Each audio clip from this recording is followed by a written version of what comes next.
Assalamualaikum warahmatullahi wabarakatuh. Di sini saya akan mempresentasikan case method imunohistokimia tumor marker CD20. Perkenalkan, nama saya Meicaya Pangesti. Baik, saya akan memulai presentasi. Di sini ada cluster of diferensiasi CD20 yang juga dikenal sebagai antigen limfosit. B adalah protein non-glikolisasi yang diekspresikan pada permukaan sel B normal dan ganas, yang berfungsi dalam penyisalan kemokin dan interaksi mikro lingkungan sel B. Anti CD20 mewarnai sebagian kecil sel reed Steinbeck dengan penyakit Hodgkin karena CD20 tidak mewarnai keganasan sel T, yang merupakan penanda yang sangat berguna untuk limfoma sel B. CD20 juga tidak reaktif terhadap neoplasma non-hematopoietik. Antibodi ini, adapun tujuan pemeriksaan, antibodi ini ditunjukkan untuk penggunaan diagnostik in vitro. Antibodi CD20 ditunjukkan untuk laboratorium memenuhi syarat guna mengidentifikasi secara kualitatif melalui mikroskop cahaya keberadaan antigen terkait dalam potongan jaringan yang difiksasi formalin dan tertanam dalam parafin menggunakan metode imunohistokimia. Penggunaan antibodi ini diindikasi setelah diagnosis diferensial klinis penyakit sebagai bantuan dalam identifikasi jaringan neoplasma sel B dalam konteks panel antibodi, riwayat klinis pasien dan uji diagnosis lainnya sebagaimana dievaluasi oleh ahli patologi yang memenuhi syarat.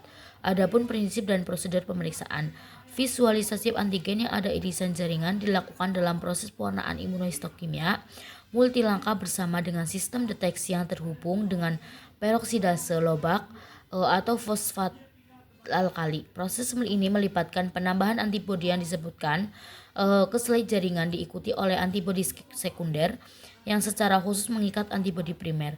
Substrat kromogenik kemudian ditambahkan yang bereaksi dengan kompleks enzim menghasilkan reaksi kolorimetri di lokasi antigen. Hasil ditafsirkan menggunakan mikroskop cahaya. Adapun proses pengendalian mutu dan interpretasi hasil, proses pewarnaan imunohistokimia menghasilkan reaksi kolorimetrik di lokasi antigen yang dilokasikan oleh antibodi primer.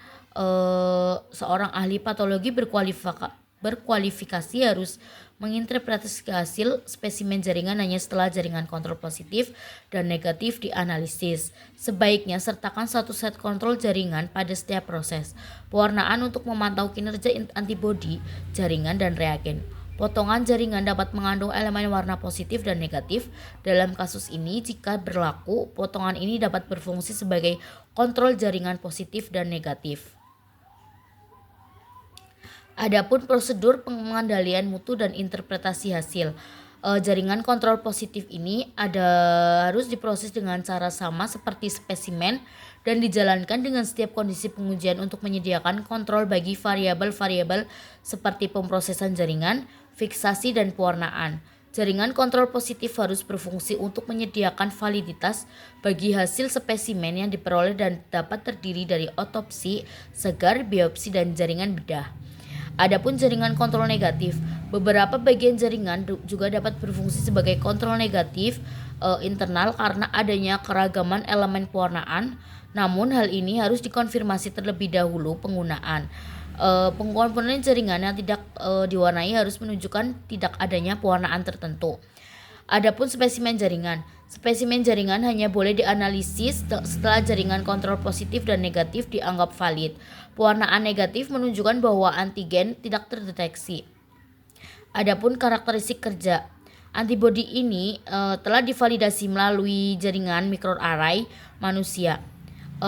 Adapun kinerja analitik, kebenaran pengukuran, ketepatan pengukuran, pengulangan dan reproduktivitas antibodi dan spesifitas analitik dianalisis menggunakan sampel jaringan dan literatur yang ditinjau sejawat dan diterbitkan yang diketahui positif atau negatif dan institut tidak menemukan hasil yang tidak diharapkan.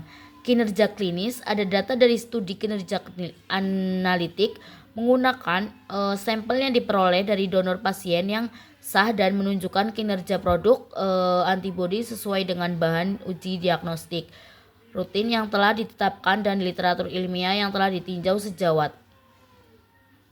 Pemecahan masalah bila potongan jaringan tercuci dari kaca, hal ini disebabkan oleh selai tidak bermuatan positif, penyangga netral, formalin yang digunakan untuk proses fiksasi tidak memadai, potongan jaringan tebal, pengeringan bagian jaringan tidak memadai sebelum pewarnaan.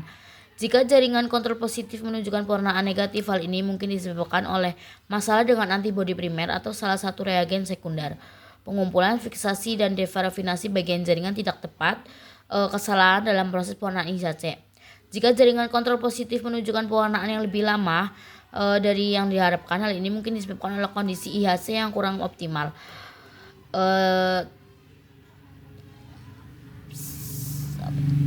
Sekian presentasi dari kami. Wassalamualaikum warahmatullahi wabarakatuh.